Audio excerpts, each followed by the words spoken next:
70. Ce sont les Grecs, les Serbes, les Bulgares, les Albanais, etc., qui petit à petit prennent leur indépendance. Et ça donne les églises nationales que nous connaissons aujourd'hui. S'il y a 14 églises autocéphales, la plupart d'entre elles n'existent que depuis 100 ans.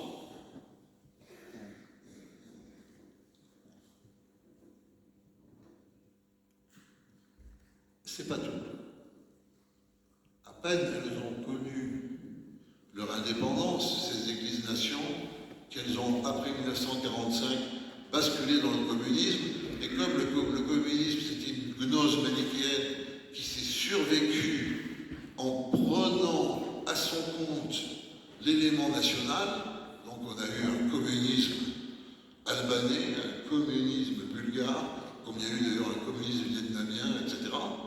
Et cette expérience communiste a encore plus solidifié le problème crucial de la manière dont on distingue l'appartenance de foi et l'appartenance de nation.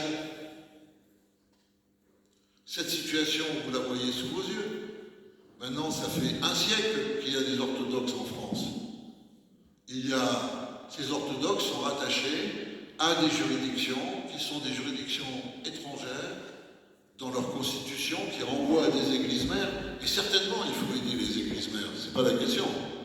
Mais à l'heure qu'il est, nous avons en fait un empilement d'évêques, certainement sympathiques, c'est pas la question là aussi, qui ont des charges pastorales, c'est évident. Mais on est dans une situation, si vous me permettez, si on parlait d'un code pénal, pas de code canonique, d'illégalité totale en termes d'église. Parce qu'il y a un évêque par lieu. C'est déjà chez Saint Ignace d'Antioche, n'est-ce pas? Et nous avons 7 ou 8. Donc, nous sommes complètement en porte-à-faux. Et nous portons ici, jusqu'en France, l'héritage de cette histoire qui est celle d'une implosion, puisque pour finir, non seulement il y a eu cette diffraction sur un principe national, mais qui plus est, le seul pays orthodoxe libre après 1453, la Russie tsariste, s'est débrouillée pour décapiter le patriarcat qui avait octroyé Constantinople et pour le remplacer par un synode dirigé par un Oberprokurator sur le mode luthérien, c'est-à-dire qu'en Russie, l'Église a été étatisée et qu'en plus, elle a été utilisée dès le XVIIIe siècle comme un vecteur, en fait, d'expansion diplomatique. Ce qui explique, par exemple, que l'Ukraine, libérée par la Russie, s'est vue totalement russifiée jusque dans sa liturgie. C'est ça la vérité de l'histoire. Nous avons donc eu des églises qui ont été interdites d'entrer dans l'histoire. Nous avons eu en fait une grande parenthèse face à la modernité, cette modernité revendicatrice face aux faits religieux, face à la foi, face à la croyance. On a vu de l'extérieur, quand on refait l'histoire, la chronologie, comment cette question de la modernité, modernité scientifique, modernité politique, modernité psychologique, a été un lieu de combat en Europe occidentale entre les églises et les académies. Nous, on n'a pas participé de ça parce qu'on était pieds et mains liés, muselés. Et après 1989, alors qu'on rentrait dans une espèce de post-modernité, on aurait pu faire l'économie de ce moment moderne. Nous étions post-modernes par excellence. Organisation en réseau, absence de véritable centralité, mode d'unité totalement symbolique, fondé sur la liturgie, les usages, Internet avant la lettre. Non, il a fallu qu'on fasse les combats qui nous avaient été épargnés. Et donc on a tout rejoué. L'Église, l'État, une législation qui porte une empreinte religieuse, dans lequel les anciens pays de l'Est orthodoxes, mais pas simplement orthodoxes, ça va aussi pour les pays catholiques et protestants, des églises qui luttent pour conserver les législations soviétiques et communistes les plus exorbitantes à l'égard des minorités et à l'égard des meurtres. Ces mêmes églises, elles ont souffert du pouvoir communiste. En soutenant ces lois répressives à l'égard des mœurs, elles se mettent du côté du pouvoir qui les a opprimées. Elles soutiennent des législations qui étaient des législations athées. Elles n'en ont cure. Pourquoi? Parce que c'est si bon d'être du côté du pouvoir. C'est plein d'intérêts.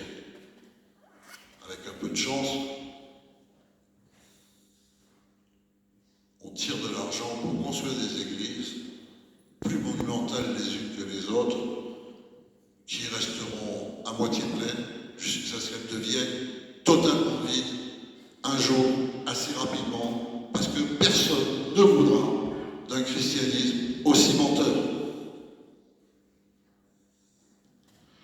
Alors, par rapport à ça, cette période de captivité que nous avons connue, elle a développé des maladies qui sont des maladies orthodoxes. La première, évidemment, ces maladies, elles découlent d'un phénomène, c'est que nos églises empêchées par l'histoire, qui ont été sous le joug du pouvoir ottoman ou sous le joug du pouvoir tsariste, qui n'ont pas eu voix au chapitre de l'histoire, elles se sont réfugiées dans la verticalité, dans la liturgie. Elles se sont regroupées autour du monastère. Et nous, qui sommes les héritiers de ça, nous avons fini par croire que l'histoire de l'orthodoxie, c'était ça. Que ça. C'est aussi ça, mais ça n'est pas que ça. Les pères cappadociens, c'est pas ça. Byzance au IIe siècle, c'est pas ça. C'est pas ce repli sur la spiritualité. Ça n'est pas vrai. Donc on a attiré des modèles. Et vas-y, les pères du désert, l'obéissance. Mais c'est de rien comprendre à l'obéissance chez les pères du désert, parce que chez les pères du désert, c'est le père spirituel qui obéit à l'enfant spirituel, comme d'ailleurs tous les pères et tous les mères savent qu'ils obéissent beaucoup plus à leurs enfants, que leurs enfants ne les obéiront jamais. Et voilà qu'on a cultivé l'obéissance, n'est-ce pas?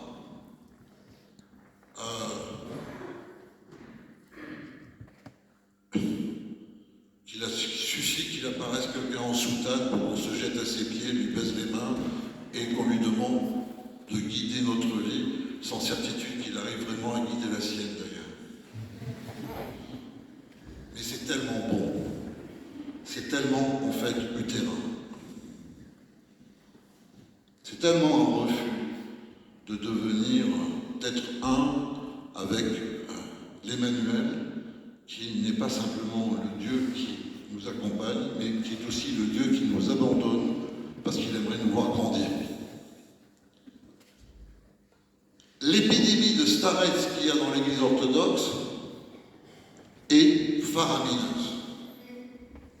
Et ça nous pose face à des problèmes, puisque malheureusement on a découvert, il y a 1 mois et demi, 2 mois, qu'il y avait au moins un monastère orthodoxe en France qui était un lieu d'abus sexuels et de crimes pédophiliques.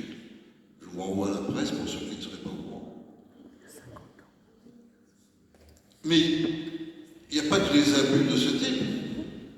Il y a les abus psychiques. N'est-ce pas? Et on voit que les églises, les autres églises s'interrogent. Est-ce que nous sommes capables de nous interroger sur les abus psychiques au sein de notre église au nom de cette faramineuse idée qu'il faut avoir à tout prix un starets qui décide de chaque moment de notre vie. Si vous pensez que c'est orthodoxe, je vous le dis, ça ne l'est pas. Ça va à l'inverse de l'orthodoxie. Ensuite, l'allégeance. Il faut appartenir collectivement à un lieu, à une histoire, à un monastère, à une paroisse, à un diocèse, à un archevêché. Toutes ces réalités, elles sont temporaires. Parfois, il est bon qu'elles meurent.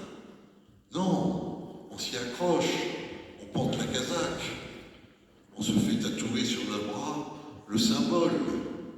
On devient un militant de sa petite réalité, souvent paroissiale, parfois diocésaine, parce qu'on ne se fait aucune idée de l'Église, et d'ailleurs ça ne nous intéresse pas l'Église, ça n'a aucun rapport. Nous on fait notre salut en allant écouter des liturgies sans fin dans une langue que souvent nous ne comprenons pas, mais fort heureusement y allant sans nous transporter.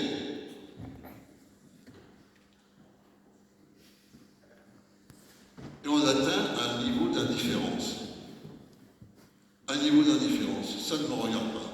Mon père spirituel m'a dit que c'était pas bon. J'ai dit, mais enfin, il y a des orthodoxes qui sont en train de tuer des orthodoxes. Oui, bon, ça passera.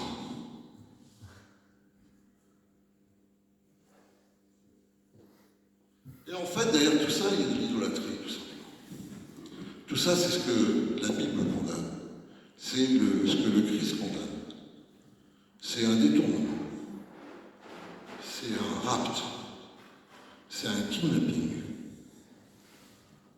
On n'est pas orthodoxe pour y donner sa vie, on est orthodoxe pour s'accaparer l'orthodoxie.